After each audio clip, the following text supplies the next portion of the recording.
fitting him. I'm indifferent. I don't believe in God. To the existence of God. God is not judging them. I don't have proof. I don't know how to pray. They're judging themselves. You know, where is God in all of this? This is my home. God exists. What does it say about God that he created the orgasm? I don't pledge allegiance to anything. I don't pray. Only to God. If there was a God, And I thought, I just have this understanding that life is hard. he could never love me after this. God is still good.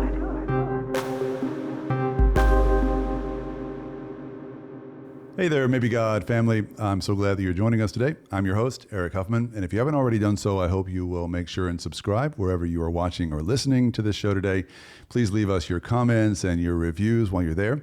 We would, as always, we would love to engage with you as much as possible, especially as far as your questions are concerned. Your hardest questions are often what fuel and inspire future episodes. So please let us know what your questions are.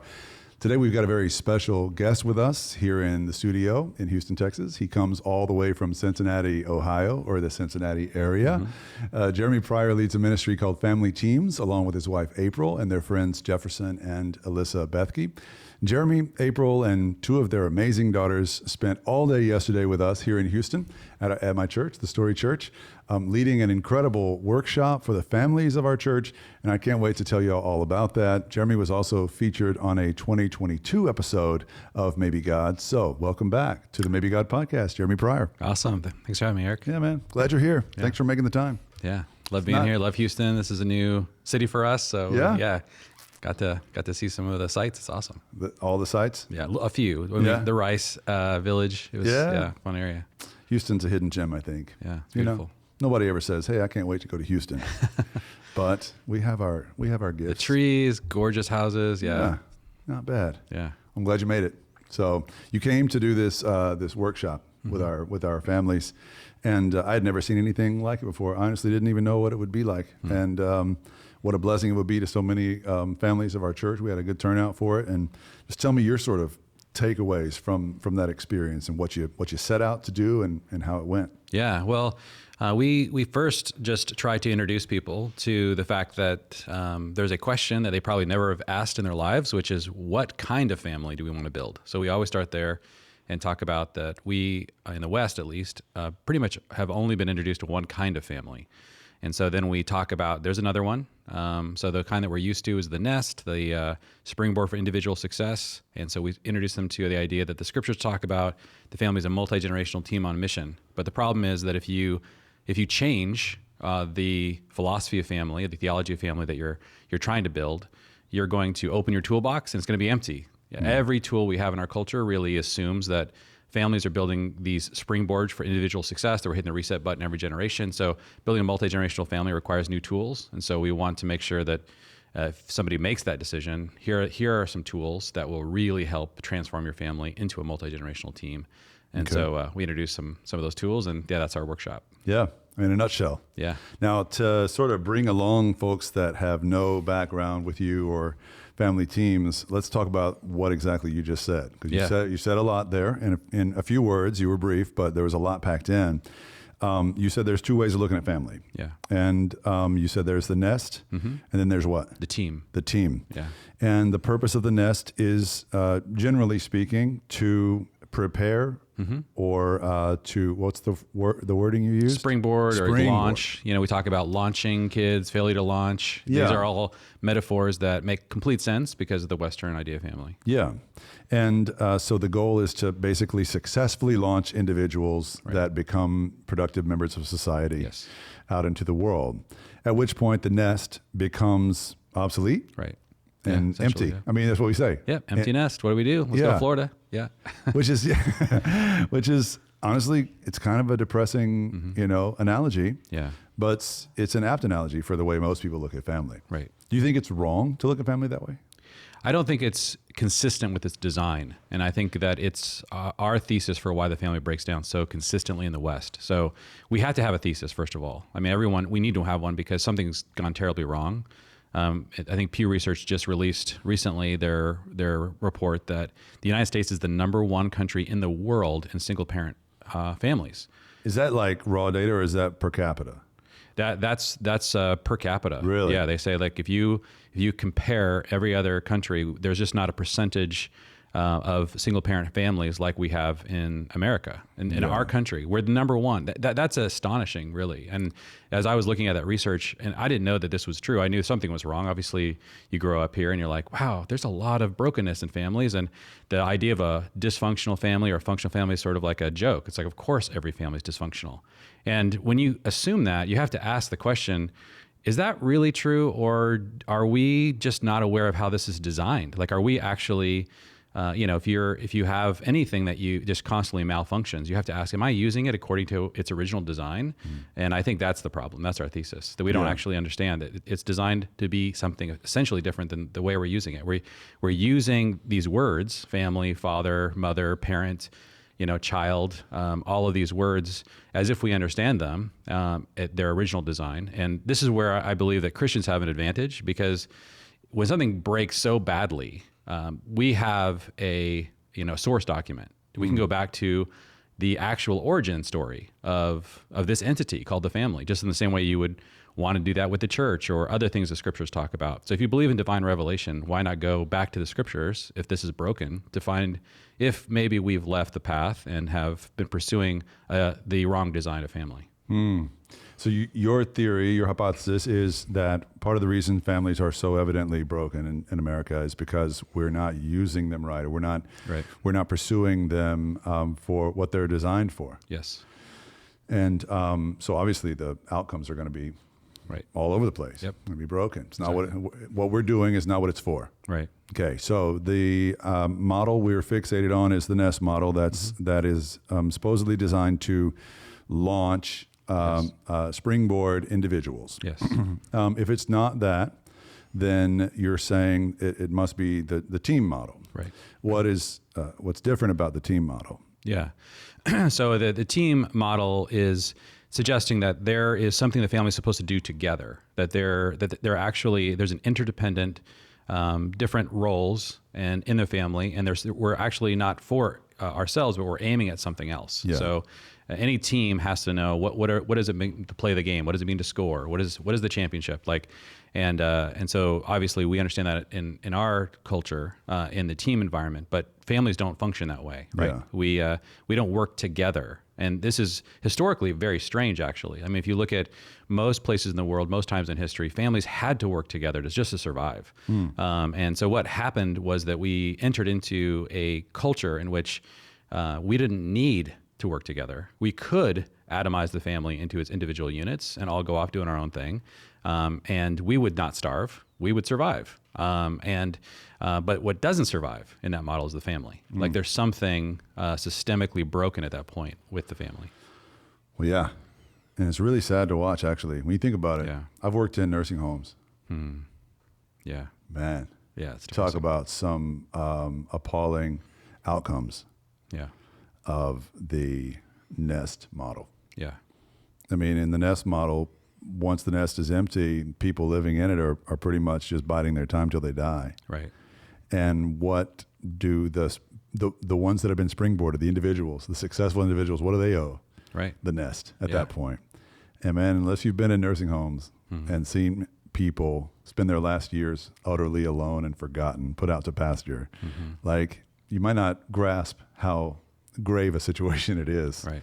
to live, to have families living the way they are. Right. It's not working. Right. Hyper-individualism looks like it works when you're only looking at the most functional individuals. But as Yeah. soon as you look at vulnerable individuals, the children, the older people with special needs, it breaks down badly. Yeah. My heart beats faster when you talk about family the way you do. And I think it's because it scratches an itch for me. And I think it does for a lot of men. There's something sort of native Yeah. to me about it that gets me excited. It's as simple as talking about it as a team. Like, Yeah. what guy doesn't get excited about team sports? You Yeah. know, it's something innate in us that wants that and craves it and responds to it. That's so much better than how we look at family. But it's really hard for guys to figure out how to put the pieces together and establish a new family order. Yes. Right. But I watched you do your workshop at my church yesterday, and I saw men come alive as you did, and in ways men don't usually come alive in church meetings, if we're honest, right? Yeah. Usually 80% of the questions at a gathering where women and men are at church are from women. Yeah. Then women are usually more engaged and men are just checking their watches and hoping it ends soon. And that wasn't the case with you. What do you think's going on with men at workshops like yours? Yeah. Well, I think that a lot of what this nest model, it explains why there's an estrangement or dissonance that men often feel towards family, and they don't know why. And so you really have a couple of responses men can have to that dissonance. They can say, well, just do your duty. And because if you think about the nest, it is really a maternal sort of image, right? It's like what children really need is just nurturing, right? They just need to be loved and accepted. And so if you think about things that way and then they're going to go off and do their own thing and we won't see them again. And, the whole thing self-destruct. And there's something about that just does not resonate with men. Men want to play long-term games. They want to see, real progress made. They're not excited about something that's going to self-destruct, and that while you're waiting for that to happen, your primary role is as a nurturer. But that's what we've given men to be excited about. And so what I've pointed out just sociologically is that if you go to places in the world where the biblical idea of family as a team, multi-generationally, is really embraced, men are actually more excited about family than women. And people don't realize this till I've lived in the Middle East, and it is crazy. I'll talk to Jewish fathers, Arab shopkeepers, and they cannot shut up about their kids. I mean, it's like they're so excited about family. And I think that they have a fundamentally different way of viewing it that does get men excited. It doesn't leave women out. I mean, there's an incredibly important role, and that maternal nurturing role is just as critical in the team version of the family. But what is different is that in the nest version of the family, there really isn't a place for the what I think of as the father coach, right? So in a team, you need a coach, and thank God, God's created this being called a man who really enjoys coaching, and what that entails, which is to really raise the bar of expectation while supporting those teammates. And so what often happens in our culture is that men who have this drive for team, they find that they try to fulfill that drive other places. They follow sports teams. They coach Little League. They'll find it at work. Well, they'll coach a team to success in a competitive environment. They love that, and I think that men are really wired for that in various arenas. But the last place that most men in our culture would think to find a fulfillment for that passion, that desire, the way they're wired, is in their own family. But historically, that's where they found it. And so I think that we need to really give that back to fathers and help them understand. And so what happens in these workshops is once a father can see, oh, this is the arena that I was built for, like that changes everything. Like that now, and this does create that moment where the hearts of the fathers suddenly turn back to the children. And that's a reference to Malachi 4, the very last verses of the Old Testament. We're told that if the fathers do not turn their hearts towards their children and children towards the fathers, then God says, I'm going to come and strike the land with a curse of destruction.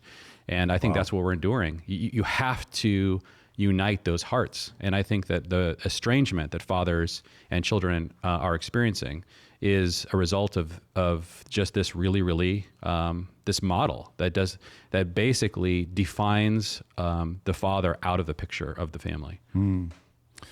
So everybody knows there's a masculinity crisis, or at least they've heard of it. Everybody knows there's, as you said, there's a massive family crisis. You're saying those things are innately connected. They are, yes. So is that why you feel such a burden to speak so directly to men? Yes. Yeah. Like I just picture where I would be right now. I know exactly the kind, I have a pretty clear understanding of the kind of father I would be if I had not encountered this other idea of family. And it terrifies me, honestly. Like Who would you be? I had very little interest in children. I was very excited to build things outside of my home. I resonate very deeply with men that are driven to do that. And I encountered this idea that no, your primary team that you were built to lead is your own family. So it changed my heart so dramatically into wanting to have children, wanting to lead my family, and seeing everything I was doing outside the home, all of my activity and work, was really a subset of family to me. I started to see myself primarily as a father. And I really learned this from Abraham. Abraham, I think, is uniquely put forward in Scripture as sort of a meta father, as a model for not the perfect father, but a model for how God interacts with the whole concept of fatherhood. Yeah. And it's right there in the Hebrew. Avram name, means right? exalted father or meta father. Literally, that's what it means. And so you're reading it in Hebrew, and I really encountered this while I was studying ancient Hebrew, and I was blown away by that, and I started to think about him in that way. And that's really the way that Jewish fathers approach fatherhood. They primarily approach it through the lens of Abraham. So when I started to do that, I began to realize that work is not something that I do as an individual. It's something that a father does to fuel his family team. And once I saw that, I got super excited about it. All this stuff got integrated. I could work just as hard at work as I would before, but not as an individual, not to find an identity outside my family, but I was working hard in the workplace as a father. Yeah. And it did impact some of the details of how I went about doing that. But that level of integration I began to feel allowed me to never feel this disintegration with my family. Yeah. So you said earlier that you are afraid that you know exactly what kind of father you would be. Yeah. Without having discovered this, Yeah. This breakthrough. Is what I'm picturing correct? I'm picturing you like in a shed out back Yes. with a sixer. Yes, exactly. Is that what you're talking about? Right. Yeah. I would say that my natural state as a father is, probably encapsulated by being distant, being distracted, and being emotionally unavailable. Like that's what I want to be. And I think that I do resist those things. And it's not because I'm trying to do my duty as a father. Oh, that's a bad father. I chose to have these kids.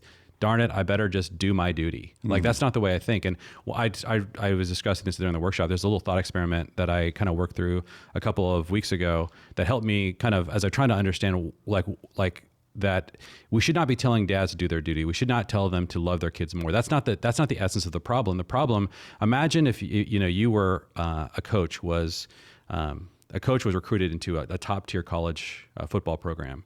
And during the first couple of years while he's there, the president comes and says, "You know what? We're not gonna compete for the championship anymore. I mean, that's overrated. But you're gonna keep playing. We'll keep funding the program. Keep doing your best."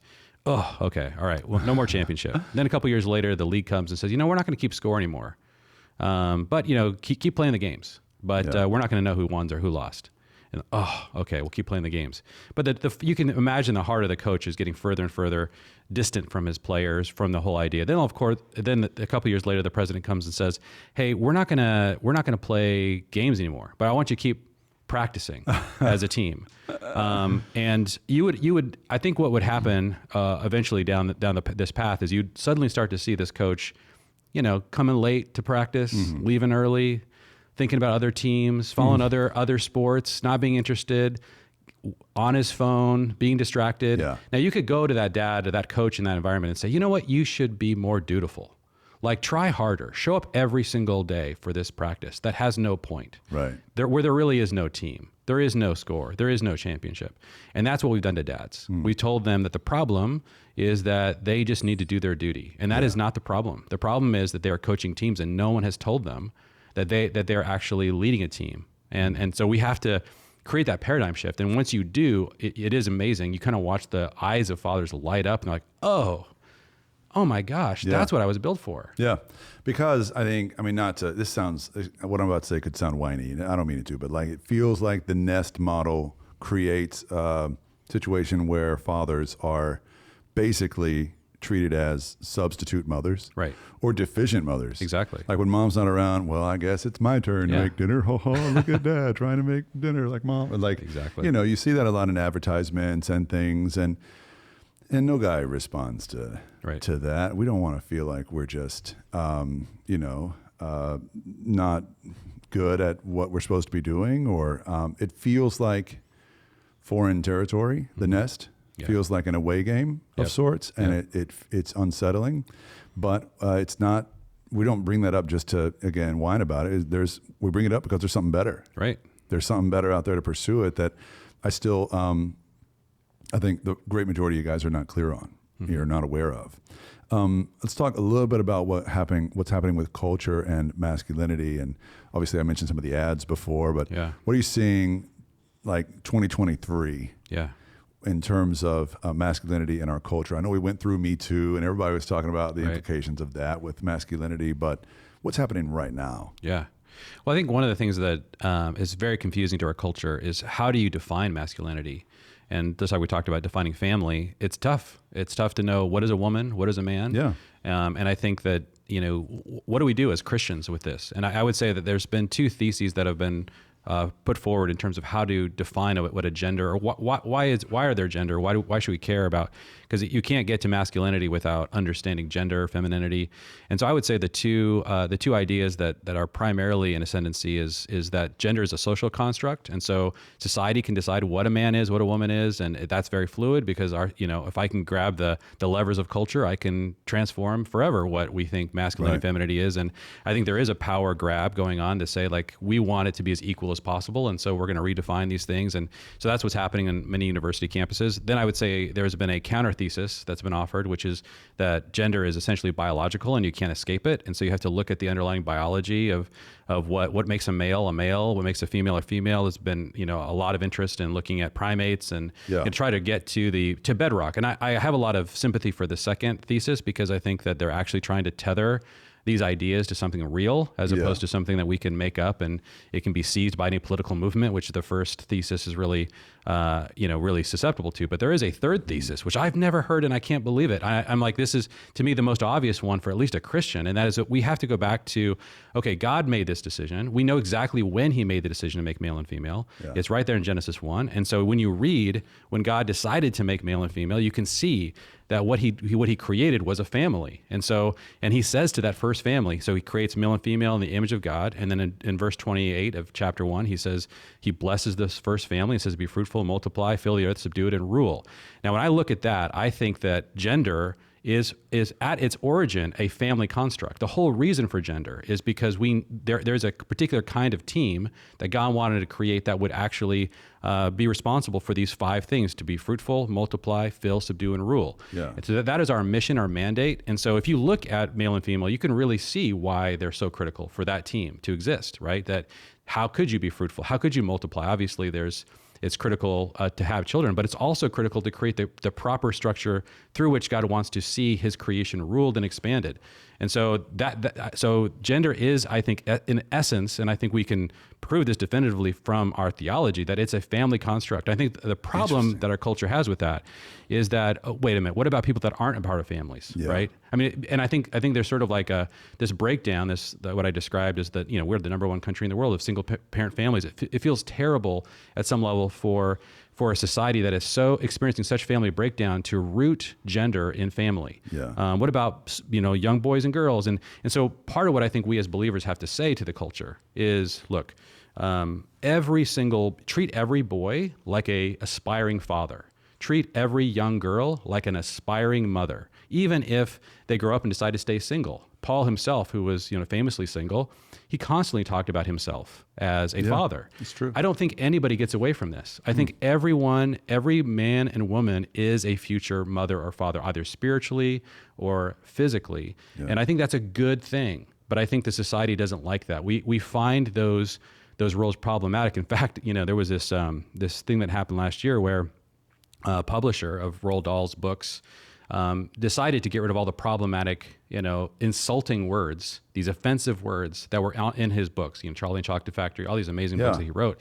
And 2 of those words were father and mother. They were considered as offensive words. Who made that decision? The publisher? The publisher, yeah. Wow. And now there was a huge backlash, and they decided to, kind of like classic Coke, we're going to have the classic version that you can still get the offensive words like father and mother.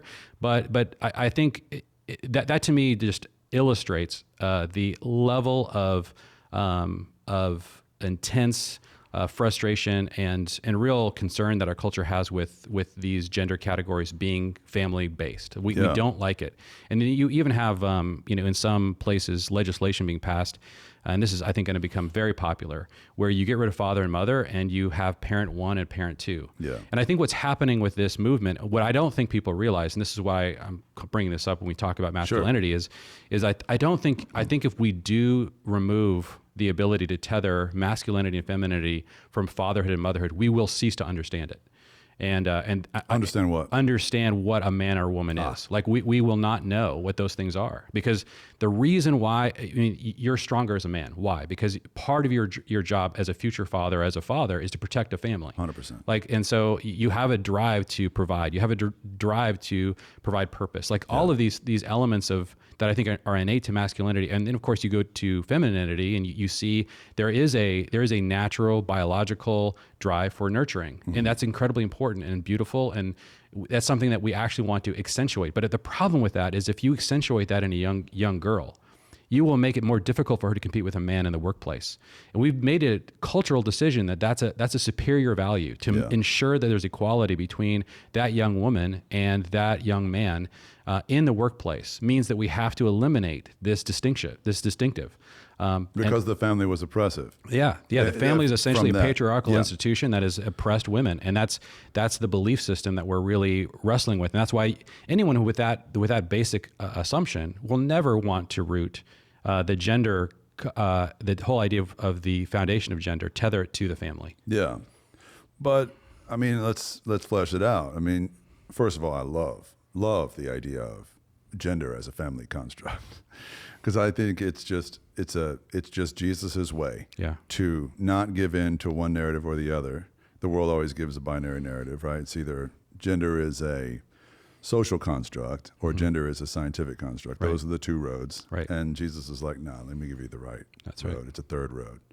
And it's just what he does over and over again in every issue. And I love the idea that gender is a family construct. I think it's a tough sell in this world. It is. Because the narrative around family is so negative. Yep. And, part of the reason it's so negative is like in times past, things were technically unequal, Right. I guess. Yep. And pretty harsh, Yes.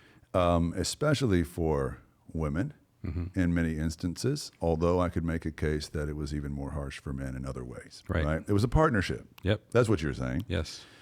But I just want to make sure, because I know there's people that are listening, like, what are you proposing that, the best path forward for family is to go backward into times when, I guess it was more normal for women to be under a man's thumb or subjugated in some way that was less than, good for them. Right.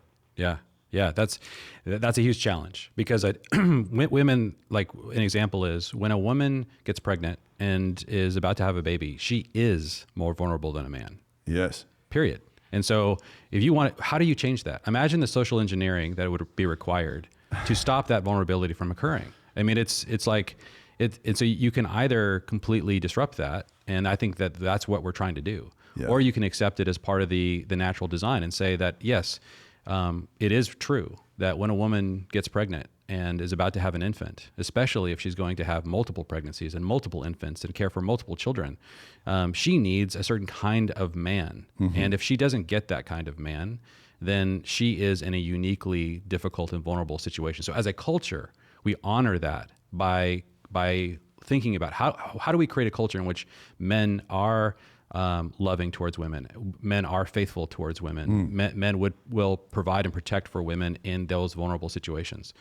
I think that's these are our choices. You can either do that, or you can attempt to make women invulnerable during those natural situations. And I don't know how you do that without, I think that we're seeing some of the implications of that. That's And the real people who lose in that are not women, but children. Because once you make women invulnerable during those situations, you attempt to do that through, hey, she can leave him at any time. She can get her, his wages, like all the different things that incentivize divorce when things get tough.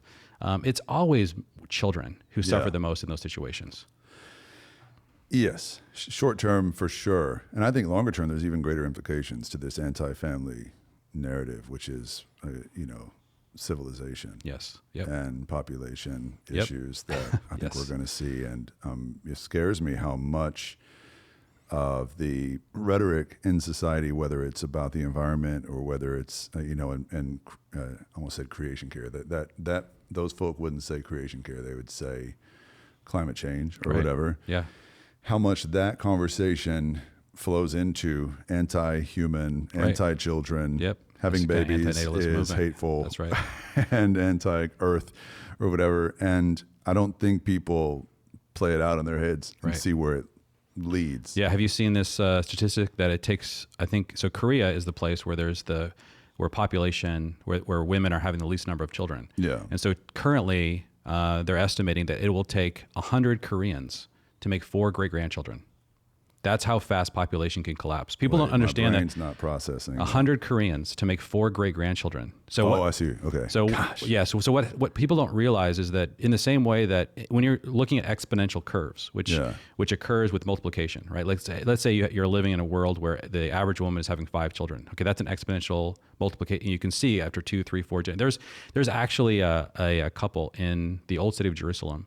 They recently died, but when the man died, he had 1,500 living descendants, and when his wife died, they had over 2,000 living descendants. Wow. Yeah, so that's called an exponential curve of multiplication towards. I would say because so. Israel is the one Western country in the world where we don't see the population collapse beginning, but Korea is sort of like ground zero, and so you can imagine what happens in 4 generations if it takes 100 Koreans to make 4 great-grandchildren. What is their society going to look like in 100 years? Right. Like you can start to, it's apocalyptic what's going to happen in that society. And it's not just that society, it's virtually every Western place is experiencing this level of population collapse. And so I think this goes all the way back to our previous conversation. You must honor motherhood. That is a basic necessity for any culture to survive. And we have spent the last 50 years absolutely tearing motherhood apart. Mm-hmm. This is women have been taught that this is essentially you're giving into this patriarchal institution, that you're selling yourself short, that you need to compete with men, you need to become more masculine. And this has been an absolute, we have not even begun to reap what we have sown. Yeah. But we're going to see it. Our children will see it. Yeah.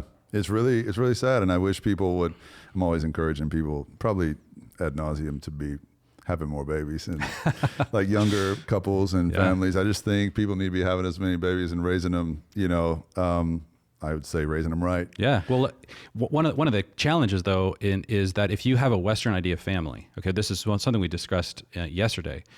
Imagine you're doing the nest thing. You're thinking, okay, this is a springboard for individual success. Every child you have in that paradigm of family is really competing for the same number of resources. In other words, like the same pie gets divided in smaller and smaller pieces. Yeah. To the children. And so you can see this happening where, oh, sorry, honey, we can't take you to basketball practice because we got to take your brother to soccer practice. We don't have as much money to send you to college because we gave it all to your, sister, whatever it is. Like this is the way the Western family is designed. And so this creates an inevitable sibling rivalry. Now imagine the difference between that paradigm and thinking that you're a team.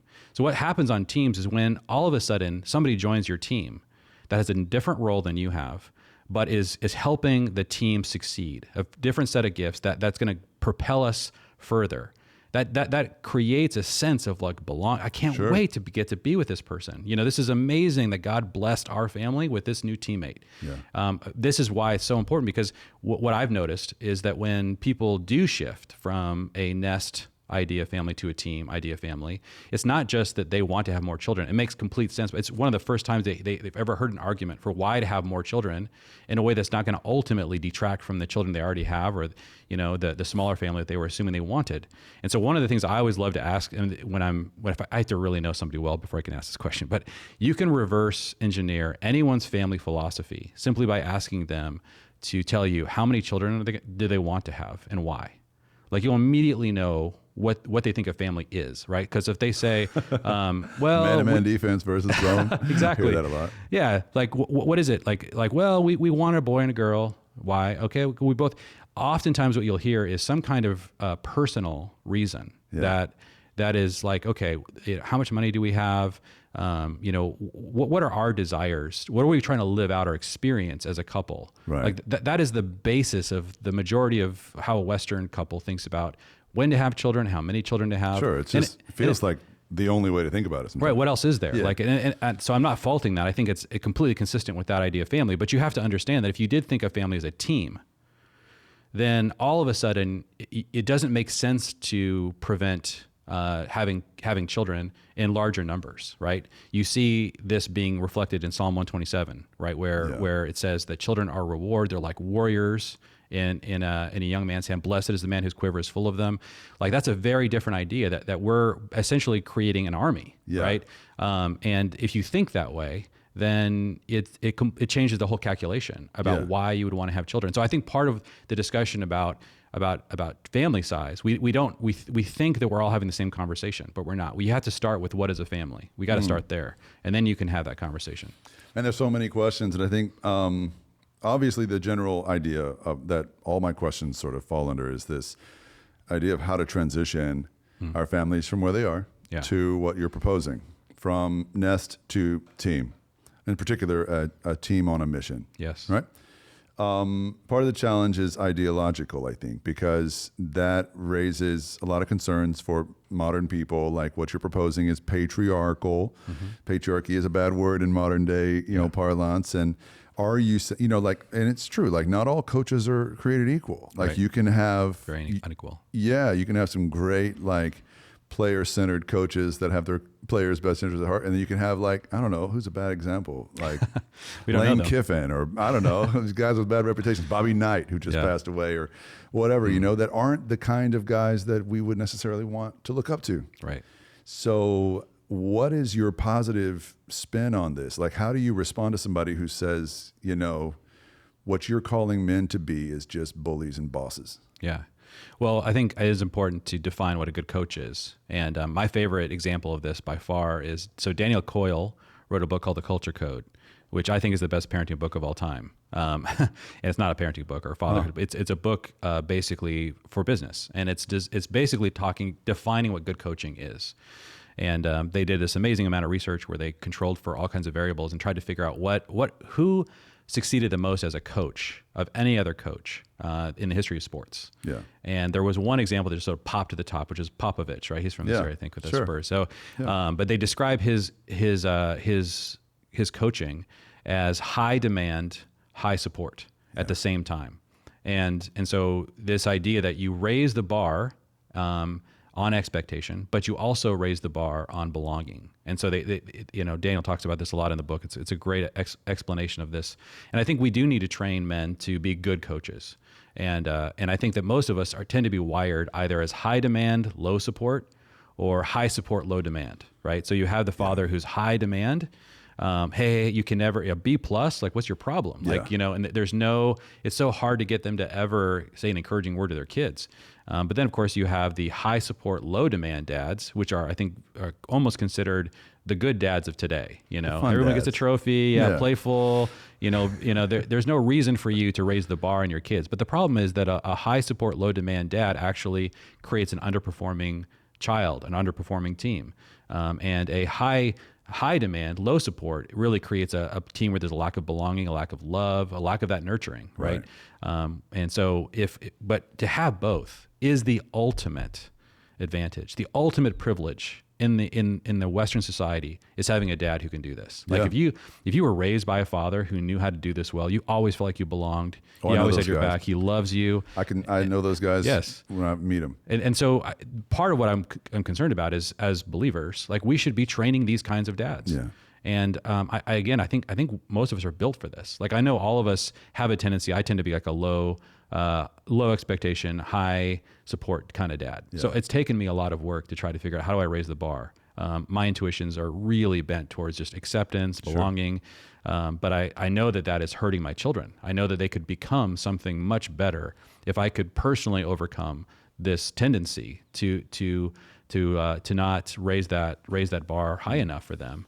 But we do have to, again, it kind of goes back to our original conversation, which is we have to define masculinity. We have to understand that there is a performance element to masculinity that we need to accept. But it's not especially in light of the gospel, it's not a performance idea that really dominates everything else, right? We want to make sure that it's couched inside of, you are always a part of this family. You will always be a son or a daughter. You belong here, and we always accept you as a part of this family. Like you're not going to get fired, But it's also you're made to be a father. Yes.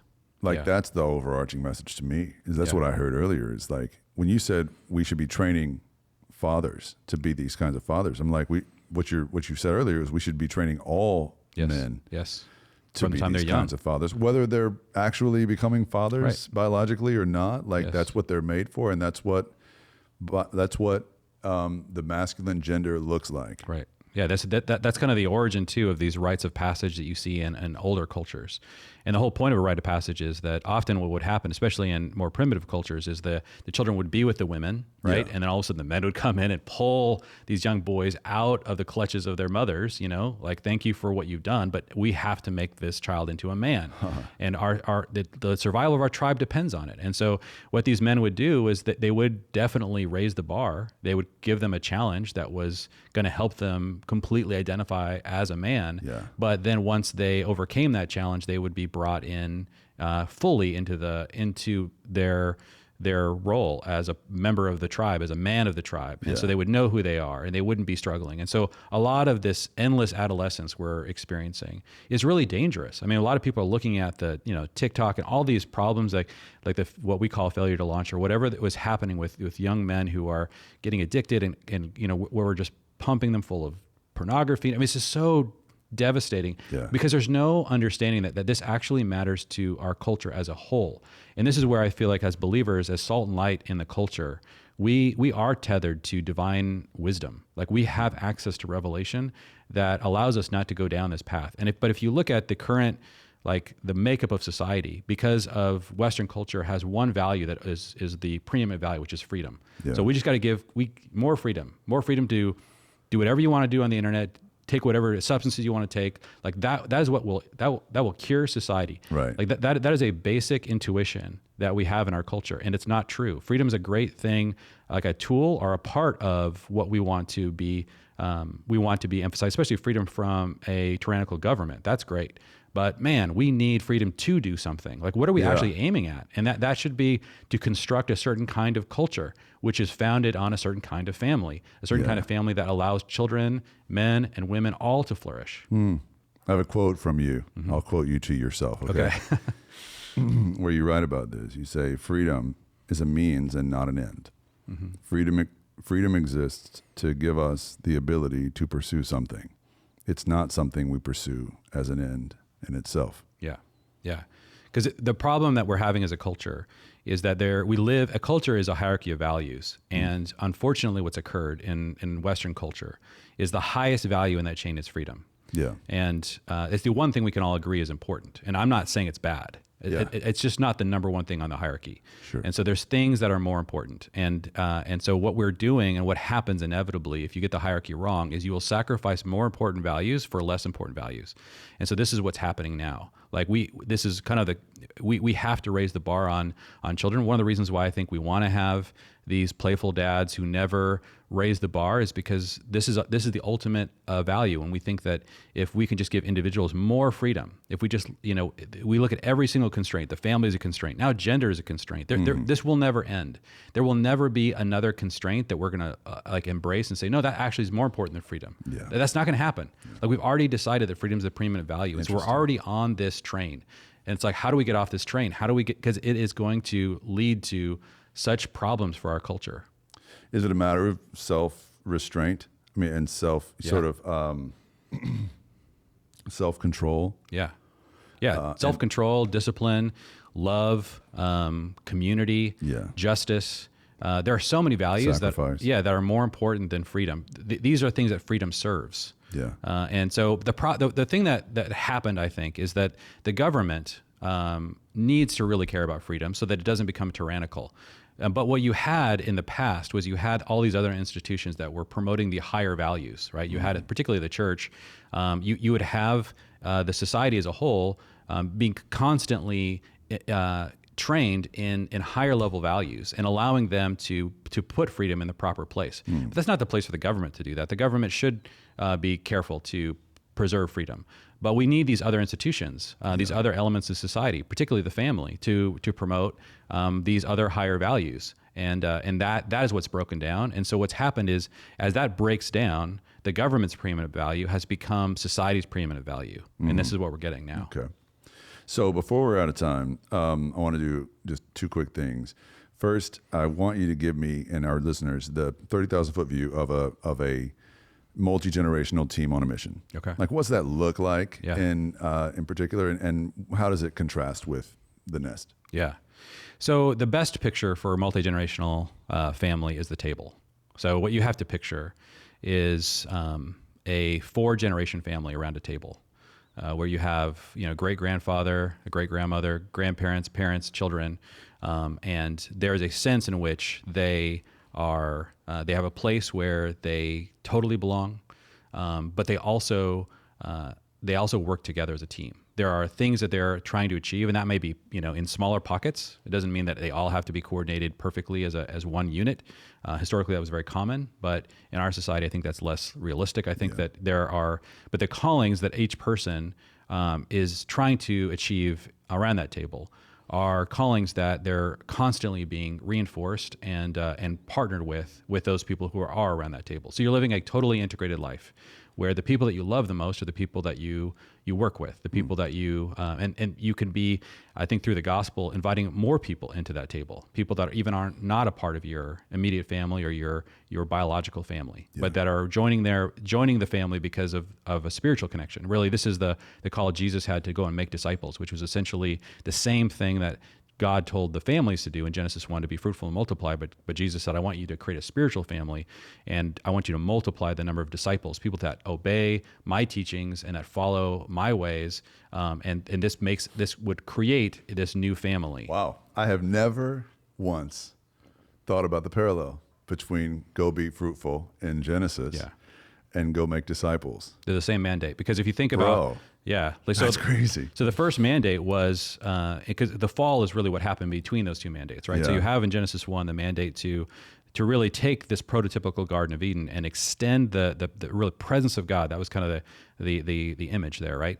Extend it through having children, through being multiplying, through training those children. You grow the family, and then by that you grow this prototypical garden until it covers the earth, right? That was the first mandate. Now then you have the fall in Genesis 3, which is basically a rebellion occurred. Mm-hmm. And so when Jesus came, he's like, okay, how do you reverse the rebellion? Because now the world has been subdued, but it's subdued by the enemy. So what do you do now?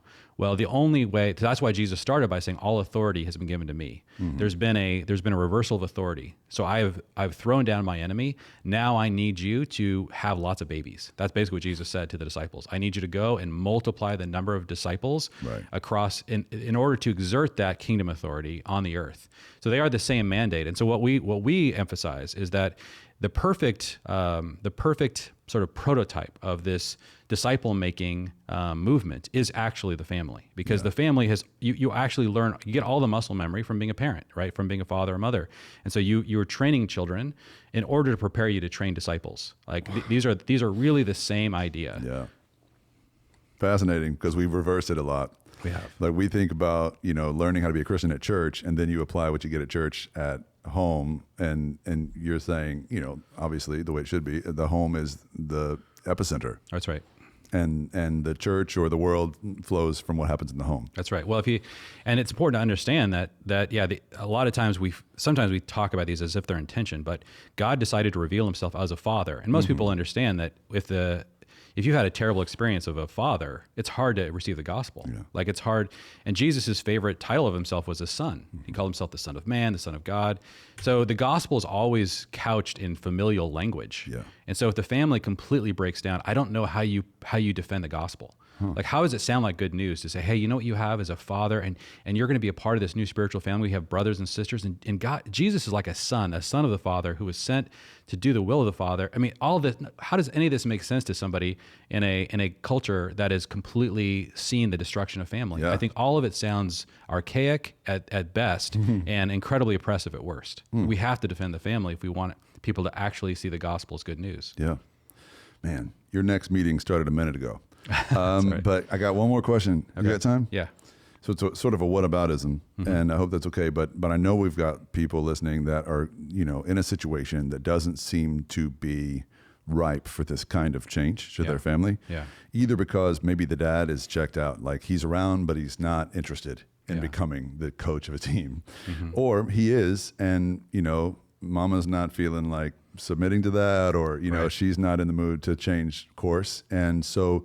Sort of, what do you do when you feel stuck in the system you're in? Yeah, well, it's extraordinarily important, I think, to embrace whoever's listening to this, your role, and not to take responsibility for somebody else's.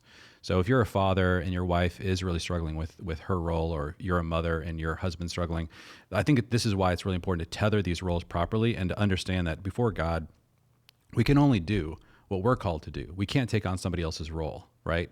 And so be a great mother, but as a mother, you're not built to be a father, and you're not going to be able to father your children. If you're a great father, you're not going to be able to mother your children. Like, they need a mother. And so do what God's called you to do, be responsible, and that will give your children, this is a huge blessing. An amazing mother, amazing father is a huge blessing, especially in a society in which everything is breaking down and along these lines. That is still a great place from which to raise a family and to begin to build something. But I do think that what often happens is that when one part of that equation starts to really live into their role, the other often will discover who they really are. And that often, that can happen. There can be a fight. There can be like, do I want to do this? I mean, I've been trained my whole life that this was bad. I get why that is so challenging, but I would never lose hope that could happen. And I've seen it happen many times. I have too. And it can be so beautiful. Yeah. I've seen it happen to people I'm really close to. And in my own marriage, really. I mean, I was a doormat for the first 10 years probably. And my wife was kind of my way, the highway person. And I was more than willing to do that. I thought that's what it meant to be a good man, a nice guy. And over the last several years, we've seen that change in us adopting a more biblical sort of approach to the home. And our children are better for it. And I have friends that have even more dramatic stories than that. Some of them are still stuck they just don't know how to. They don't know. I think it's because they're looking at how to bring their partner along first, rather than themselves assuming the role. They know that they're created to assume. Yes. You're saying that comes first. Yes. Yeah. Live that Model out, it, yeah. because you're responsible for what your part of the role is. You can't be responsible for someone. You can help. You can pray. You can try to find other. I think primarily. My passion when I hear, especially a mother who really is embracing all that God has made her to be, but has a husband who's really struggling with this. This is really, men often need to be challenged by other men, and so this is part of why I love coming to places like Story Church. This has been awesome, because I do look at those dads. I'm like, I know that you probably can't hear this from your wife, but like I would like to tell you who you are as another man to man. Let's talk about this. And we need to help each other do that. I think men are much more, kind of wolf pack animals than we like to admit. We are often the average of our 5 closest friends. And so we need to be in a community of other fathers who are discovering this. And I have learned that so much of when men are passive, it really isn't just that they've been trained or whatever. It's that they're surrounded by other passive men. They're fathers men who are also not embracing their fatherhood. Sure. But if anybody's listening, if you start to do this and you start to call your friends, other fathers to this, you will see a movement start, because I think men really want this. They're hungry for it. They love it. Yeah. Once they understand it. It's a good word. Thank you for your time today. Absolutely. Really this whole weekend for the church, but for the purpose of the podcast, thanks for giving us an extra hour plus today. Absolutely. Thanks, Grateful for you and April and y'all's ministry, and I pray you'll keep going. Appreciate it. If our listeners want to find more about you or of your work, how do they do that? Yeah, so we have at familyteams.com, you'll find lots of resources, and there's a lot there. There's a whole journey that you might want to go on. But we have a podcast, and also for people who are looking, we talk a little bit about discipleship. I am super passionate about activating households, disciple making households. And so we have a website, 1kh.org. It stands for 1,000 houses. So 1kh.org is where we do all of our training to help transform a household or a family into a disciple making household. Because I really, that's the movement that I think I have the most hope is really going to transform cities. Oh, cool. Well, keep going, brother. Thanks, Grateful man. for you. And I do hope, especially if we have like church leaders and pastors listening, they'll check out Family Teams and 1kh.org. Yes. The number 1? 1. Yep. Okay. Awesome. All right. Jeremy Pryor, thanks for being on Maybe God. Awesome. Thanks, Eric. Mm-hmm.